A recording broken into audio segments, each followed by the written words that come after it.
Hey, JK here. I want to thank you for sharing part of your day with me.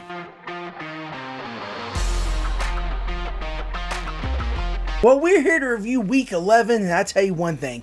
Unless I was playing horseshoes or hand grenades, this week did not mean anything for me, in at least some of my leagues.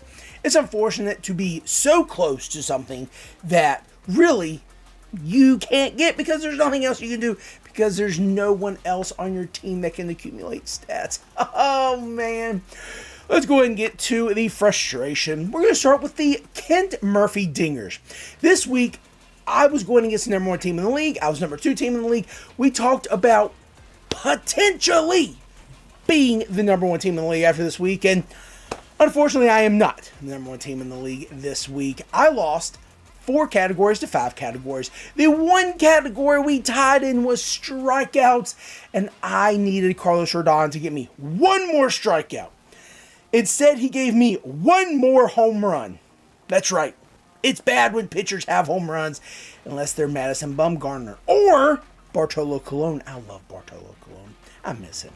But in any case, it's super frustrating because I also feel like this league kind of lost their minds when it comes to trades, because this guy was able to somehow manipulate people to trade him Framber Valdez and Pete Crow Armstrong.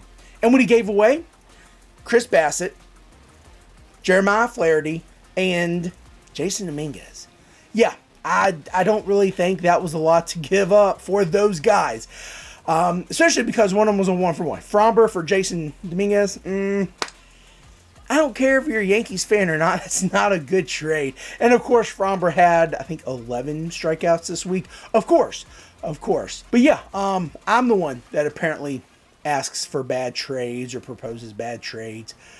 So I did propose what I feel like was a pretty lopsided trade. And then the guy who traded away Framber for Jason, he offered me Severino and Javi Baez for Carlos Rodon and also Corey Seager. So, but in any case, let's go and get to the guys who got me so close to at least pulling out a tie. We had gems from Lance McCullers, Zach Little, and Hunter Brown. We also had 13 strikeouts from Mr. Carlos Rodon, who was apparently a hot topic of trade rumors, at least not that I'm trying to give out, but other people think that he's available, which he's not, especially for Mike Trout straight up. Anyways, also, Hunter Brown and Christopher Sanchez both had 9 apiece. Wish you would have had at least one more, but whatever. Offensively, Zach Neto had 2 stolen bases, but the road damage came from Athletics, Jacob Wilson, and Lawrence Butler. Jacob Wilson was batting .500 while giving me a 5 runs scored, 1 home run, and 6 RBIs. But Lawrence Butler, 11 runs scored, 1 home run, 5 RBIs, and a stolen base. What's up, man? On the other side, if you guys just weren't performing well because they were cold and maybe have been since coming off the IL. Corey Seager still doesn't have a hit. He's gone from 300 down to about 220. Jackson Merrill slowed down these last few weeks, was scorching hot coming off IL, and then just kind of forgot how to hit. And then Bryce Terrain needs some stolen bases, man. You got 15, but you've only had 1 in the last 2 weeks or something like that. Like, come on, dog. That's the whole reason I traded Nick Lodolo for you. In any case, the adds and drops did do pretty well for me. I was pretty happy with the production, but of course fell 1 strikeout short. We added Sawyer Gipson-Long, Cade Horton, Lance McCullers. Did not ever think I was going to say that name. Zach Little, and Tyler Meagle. Not Taylor Meagle, Tyler Meagle. And again, just fell short by 1 strikeout. Drops include Jordan Romano, because apparently he's forgotten that he's a closer and not supposed to give up runs. He doesn't want to give up the runs. He doesn't want to give up the lead. He wants to keep the lead. Someone needs to tell him that. In any case, we also dropped Sawyer Gipson-Long, which that was a major disappointment. Wish he would have done more, but it is what it is, man. Zach Little, who's absolutely been great, but going against the Red Sox this week, I don't know about that. Also Lance McCullers, because who thinks that he's going to do well again? I don't know. He's going against the White Sox this week, so might want to grab him. The last guy we dropped was Ryan Weathers, who also was dropped by his catcher because he was hitting the head on a throwdown. So, yeah, go Marlins. So this unfortunate loss did bring me to a 6-2-2 record. I am still number 2 in the league and still super frustrated that people, for some odd reason, just don't understand how to trade. Or at least they don't want to trade with me. But Oh well, it is what it is. Let's go ahead and move to the Cheese Weasels. This week we fell a little bit. We're in 5th place with 89 points. That's not great, but hey, it's not in the 70s, right? Some of the guys that did well for me did include Trey Turner with 2 home runs, Hunter Goodman with 3 home runs, and Lawrence Butler, 12 hits, 11 runs scored, 1 home run, 5 RBIs, 1 stolen base, and 5 walks. What is up, Larry?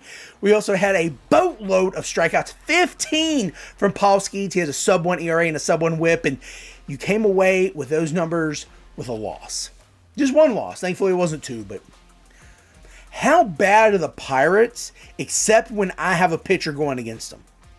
Like, how bad are they? My God. Some of the guys that did not contribute as much did include Nico Horner. He had 2 stolen bases, but he hit 136. Lars Nootbaar, you had 4 walks, but you were batting 174. And then we had 3 total hits from Bryson Stott and Marcell Ozuna. So you went 3 for 45 this past week. Combined with the 3 hits, you had like 1 walk, 1 run, 2 RBIs, something like that. Like, my God. As we move on over to the Azure Drops, we do have to touch on the fact that Shea Langler is going to be out for 4 to 6 weeks, if not longer, or an extended period of time because of a flank injury. Flank. Yes. If you don't know where that is, it's somewhere in your side. So, like, right above your pelvis, right below your ribs, in that flank area. You know, the flank.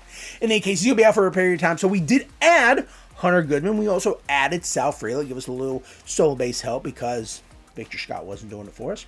We also added tons of pitchers, including Sawyer Gipson-Long, Noah Cameron, Seth Lugo, Tyler Meagle, and Sawyer Gipson-Long. We dropped Sawyer Gipson-Long, Noah Cameron, Jameson Taillon, Griffin Jax, Victor Scott, and Seth Lugo. Let's chill on the pitching. In any case, again, 89 points, 5th place.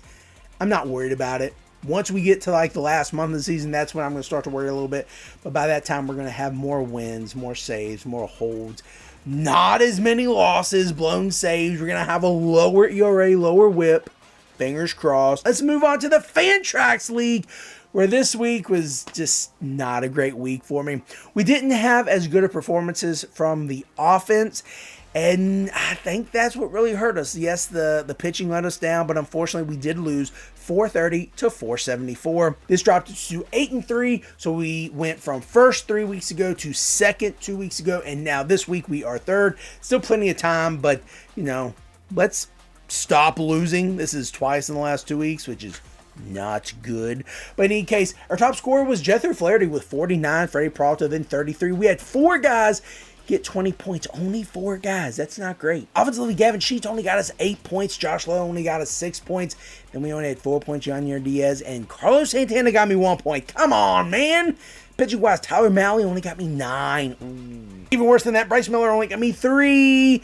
And then Jordan Romano got me 0.33. As we move to the Azure Drops, we're focused on relievers, trying to get points here and there, every little which way we can because they do add up.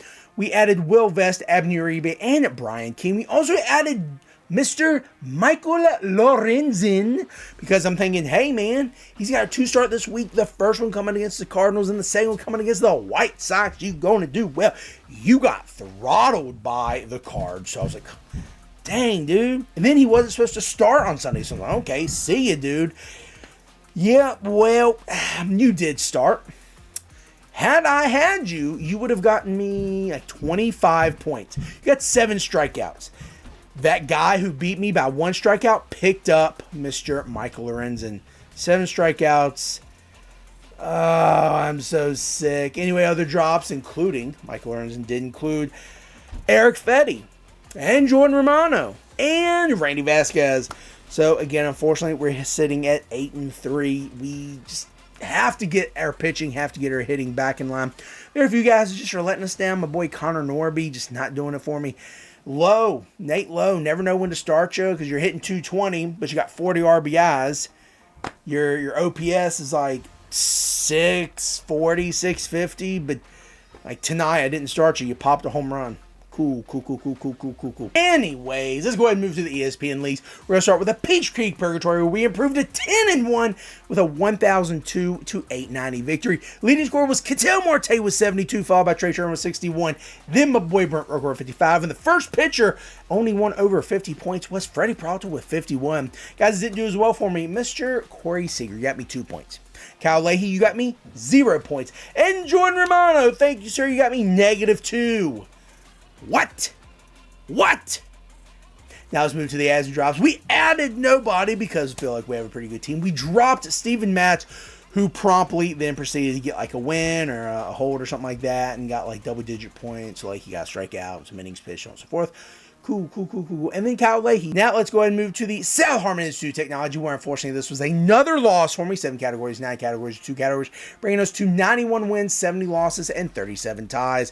Now, there were a few categories where we only lost by 1, or lost by 2, so this is another situation where being close but having no cigar, playing with horseshoes or hand grenades, this did not work out for me. We lost by 1 home run and 1 walk, as well as 1 holder save, which Cade Smith, you could have gotten me a holder save, but instead you decided to get me a win. I didn't need a win, buddy. I wasn't close in wins. On top of those categories, we lost by 2 RBIs. So that's 4 total categories we could have or should have won. We were literally winning the entire week. As many as by like 10 categories. But of course, when it comes to Sunday, my guys just fall apart. But oh well, whatever. It is what it is. Let's talk about the guys who do well for me. Trevor Larnach, who is deciding to come alive, he did have 2 home runs while accumulating 12 total bases for me. Taylor Ward had 11 total bases, 2 home runs, and only 3 RBIs. So, you mean to tell me there's only one point in time where there was a duck on the pond and you brought him in? Otherwise, it was just solo. Come on, Jason Derulo. Salvador Perez had 10 total bases, 1 home run and 5 RBIs, while Brent Rooker had 10 total bases, 6 RBIs, and 5 walks. We also had 13 strikeouts and 2 wins from Jethro Flaherty. Thank you so much for your service. On the other side, we had subpar starts from Nick Pivetta and Sawyer Gipson-Long. We also had just a cold overall week from Kyle Stowers, which that's nothing new. Bryce Turang, which again, that's nothing new. And Freddie Freeman, that's definitely new. I don't know what's going on with you, man. Got something in your eyeball again? Like, is it dry? Like, let's get those watered up. Let's do the adds and drops. I do like what we had here. Sorry, Gibson-Long, Tommy Edman, Trevor Larnach, and Will Vest added to our team. Unfortunately, on the other side, we did have to make room for them, so we dropped a few guys, including Jake Myers, Shelby Miller, which I definitely do need to get back because Justin Martinez is hurt now. Kyle Stowers, Connor Norby, and Sawyer Gipson-Long. So to reiterate, we had 91 wins, 70 losses, and 37 ties. Doing pretty well, but let's not mess this up. We are first in our division, but 3rd overall in the league. We need to get more wins than we have losses, obviously. But if we need to go ties, let's do it. I also do not want to leave it up to chance and have a tie make or break our season, because that's what happened last year. And I do not like the feeling of missing literally by half a game. So let's not do that. Now we move to the Russell My Jim Jams team, and this is a pretty good week for me. We won 10 categories, or 4 categories, or 2 categories. Our overall record is now 75, 70, and 31. We're in 5th place, and I'm pretty happy with that, but again, not wanting to be complacent. We have to continue to work on our winning ways and get back on track, because it's not every week we're going to face a bad team. This week, unfortunately, we are going against the last team in the league. And you might think, why is that bad? Because I have terrible luck facing bad teams. I'm like a pitcher who's on my team going against the White Sox or going against the Pirates. I do poorly against bad teams. Good teams, I keep it close. So we'll see how this week goes. Instead of focusing on the negative, let's focus on the positive. We had some huge performances from Mr. Hunter Goodman, who had 7 extra base hits, 3 home runs, and 6 RBIs. Larry Butler, you had 12 hits, you had 7 extra base hits, and 1 home run, 5 RBIs, 5 walks, and a stolen base. Just for fun, man. Taylor Ward had 2 home runs. Wilson Contreras had 5 extra base hits. Kenley Jansen had 3 saves. And Louis Varland had 2 holds for me. So very happy with the production of those guys. Now let's talk about the guys who did not help me gain any categories. That did include Mr. CJ Abrams, who went 3 for 21. So that means in the last 3 weeks that we've talked about you, you've had like 5 hits. It's like 5 for 60. I don't like math, but I know that's not good. Gavin Sheets, you were doing pretty well for me, but this week you went 3 for 17. You did have a random game where you had 4 RBIs, so thank you for that, but that's not great. Bryson Stott, 2 for 20? Come on, dog. Ain't Applebee's. Pitching-wise, we need better starts from Nick Pivetta, Sawyer Gipson, Long, and Bryce Miller. And on the reliever side, Ben Kasparius took your first loss this week. Of course it was when I picked you up. And then Fernando Cruz. Dude, you have an opportunity to take over the closer role, and you crap the bed. Come on, man! Speaking of the two relievers that did not do well for me, Ben Kasparius and Fernando Cruz, they topped our ads list. So it didn't look like they helped me too much, but we also were able to add Zach Little, who pitched to Jim. Also, Sal Frelick, who gets some stolen bases, man. You're hitting almost 300. Let's get some stolen bases, too. And then my boy, Nolan Arenado. I love Nolan Arenado. I know he's not doing well, but he's my boy. In order to make room for those guys, we did have to make some tough decisions. We finally pulled the trigger on JT Realmuto. Love him. He's been on my team for several years, but just not producing anymore. And that's so frustrating to say and even worse to think because he was my boy. Stolen bases, getting some home runs, high-octane offense. It's not doing anymore, man. Those early Graham Ashcraft, who immediately got a win and probably could have helped us a little more. Also, Fernando Cruz, Andrew Kittredge, Sawyer Gipson Long, Zach Little, and Jake Myers. Dude, to hit 300, you're not doing a single thing for my team. That does it for the recaps. Now let's talk about the people I think you should add. It's going to be too late for these first three because they're a Tuesday and they're pitching today. And I have them going to some of my leagues, so hopefully you're doing well. But in any case, let's go ahead and get to them. Lance McCullers going to the White Sox. Since he's going against the White Sox, he's probably going to be doing bad because they're a bad team and I have him on my team. But then the other two guys are going against each other, Mitch Keller and Sandy Alcantara. Hopefully one of them does well. And hopefully it's not a crap show for me for having both of them. It probably will be, though. That's my luck. So something you should add. He's finally getting the call up. He's going to be starting Thursday for the Brew Crew. Jacob Mizorowski. I'm probably, butchering that name. Coming up, going to be pitching Thursday. I think it's the Cardinals. So that shouldn't be too terribly bad. Again, unless I pick him up, then the Cardinals are going to do well, and Arenado's going to hit 4 grand slams in one game. Yeah, that would be my luck. In any case, also think you should at least look at the Yankees bullpen, whether it be Fernando Cruz.